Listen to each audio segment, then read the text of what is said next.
ముసుగులో నడుస్తున్న అహంకారానికి అర్థం ఇది. కులం అనేటువంటి ముసుగులో నడుస్తున్నటువంటి అహంకారానికి ఇది అద్దు. రెడ్డి, రావు, చౌదరి, నాయుడు, గుప్తా, శర్మ, శాస్త్రి ఇవి కేవలం పేర్లు కాదు, ఇవి వారి అదృశ్య రిజర్వేషన్. ఇది నిజంగా చెప్తున్నాను, సత్యం ఇది.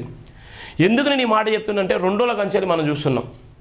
ఇలా మహిళా క్రికెట్ జట్టులో జూమిమి అనేటువంటి ఒక అమ్మాయి, 25 ఏళ్ళ అమ్మాయి, ఆమె ఆటను తీరి ప్రపంచమంతా గర్వపడ్డది. ప్రపంచంలో ఉన్నటువంటి మేధావులందరూ, సీనియర్ క్రికెటర్లు వాళ్ళందరూ కూడా సంబరాలు చేసుకున్నారు. కానీ మీడియా ఎక్కడ కూడా చూపించలేకపోయింది. ఇవాళ ఉన్నటువంటి న్యూస్ పేపర్లు కూడా ఎక్కడ కూడా బ్యానర్ వార్తలు రాయలేకపోయింది. ఒక బాధాకరం, అదొక వివక్షత, అది ఒక భయంకరమైనటువంటి వివక్షత. ఎందుకోసం అంటే ఆమె జీసస్ అనేటువంటి పేరుని తీసుకొచ్చింది. ప్రపంచం మొత్తం మారు మోగిపోయింది.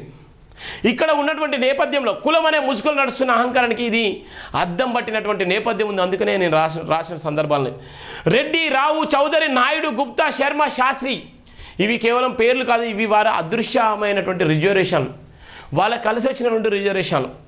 ఈ రిజర్వేషన్లో కమ్మ, కాపు, రెడ్డి అని చెప్పడంతోనే వాడు ఆటోమేటిక్గా గెలిచి పారేస్తున్నాడు.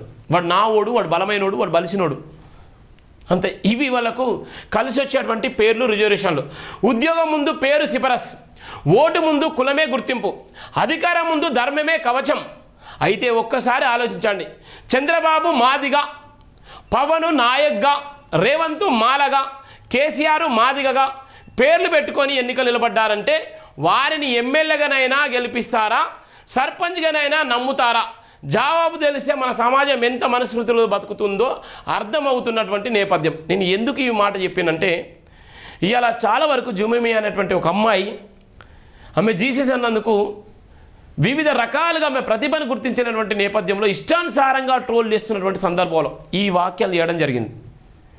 ఇలా చంద్రబాబు నాయుడు అనుకుంటా ఒక మాదిగా, రేవంత్ రెడ్డి ఒక మాలగా, కేసీఆర్ ఒక ఎస్సీలో ఒక ఉపకులంగా, ఒక నాయక్గా ఈ పేర్లు పెట్టుకొని నిజంగానే వాళ్ళు చంద్రబాబు నాయుడు కానీ, ఇలా పవన్ కళ్యాణ్ కానీ, జగన్ కానీ ఇవాళ ఉన్నటువంటి నాయకు, ఎస్సీ, మాల, మాదిగా, నాయక్ అనేటువంటి పేర్లు పెట్టుకొని, బేడ, బుడగ, జంగాల్ అనేటువంటి పేర్లు పెట్టుకొని నిజంగా వాళ్ళు పబ్లిక్లోకి పోతే వాళ్ళు గెలవగలుగుతారా? సర్పంచ్గానైనా ఎమ్మెల్యేగానైనా గెలవగలుగుతారా? ఇక్కడ వాళ్ళు శర్మ సాధించింది అని ఇంకోరు ఇష్టానుసారంగా మాట్లాడే సందర్భంలో ఇవి చెప్పిన నేపథ్యం. దయచేసి ప్రతి ఒక్కరు కూడా మన చరిత్రను మార్చేసినటువంటి ఈ వీర వనితలు ఎంత చెప్పినా తక్కువనే, ఏం చేసినా తక్కువనే. వాళ్ళ ప్రతిభ, వాళ్ళ ఆశయం, వాళ్ళ ఆలోచన కులా నుంచి పుట్టుకొచ్చింది కాదు, మతం నుంచి పుట్టుకొచ్చింది కాదు, వాళ్ళు పడ్డ శ్రమ జీవుల నుంచి పుట్టుకొచ్చినటువంటి వాళ్ళ ఆశయం, వాళ్ళ ఆశయానికి నిజంగా ఇవాళ మహిళా లోకానికి ఒక స్ఫూర్తిదాయకమైనటువంటి ఒక గొప్ప సందర్భము. ఇవాళ ఉన్నటువంటి మహిళలు కూడా ప్రపంచ కప్పు విజేతలు కూడా నిలబడతారు, ప్రపంచ కప్పు విజేతలుగా ఆడి గెలవగలుగుతారని చెప్పడానికి ఇది ఒక చరిత్రాత్మకమైనటువంటి నేపథ్యం కూడా ఉన్నటువంటి నేపథ్యం ఉంది. ఇంకో వార్త కూడా రాశాను ఇక్కడ. Bhagavad Gita, Jemimah, Bible. కురుక్షేత్రంలో పాండవులు కౌరవుల మధ్య యుద్ధం ప్రారంభం కానుంది. అర్జునుడు తన రథం మధ్యలో నిలబడి ఎదురువైపు తన బాంధవులు గురువు ద్రోణుడు, తన తాత భీష్ముడు మిత్రులు ఉన్నారని చూసి మనసు కుంగిపోయాడు. అంటే వాళ్ళంతా కూడా అర్జునుడికి కావాల్సిన వాళ్ళే.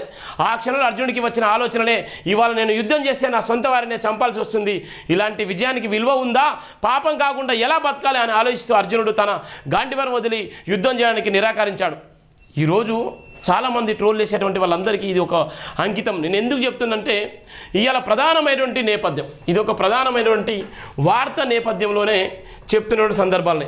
ఈరోజు ఒక మారుమూల ప్రాంతాల నుంచి వచ్చినటువంటి వాళ్ళందరూ కూడా ఇలా విజయం చేసి ఇష్టానుసారంగా ట్రోల్ చేసేటువంటి సందర్భాలని వాళ్ళందరి కోసం ఇది ఒక అంకితము. ఎక్కడి నుంచి ఎక్కడికి వచ్చిందో వరల్డ్ కప్పులో ఇలా మహిళా జట్టు ఏ విధంగా ఉందో చూడండి, ఎవరు ఎన్ని కప్పులు కొట్టారో. ఈరోజు మనం వరల్డ్ కప్ మహిళా జట్టు రావడంతో ఇలా మనం సంబరాలు వేసుకునేది పోయి ఇష్టానుసారంగా మాట్లాడుకునే దౌర్భాగ్యమైన పరిస్థితి వల్ల ఈ విషయాలని చెప్పడం జరిగినటువంటి నేపథ్యం ఉంది.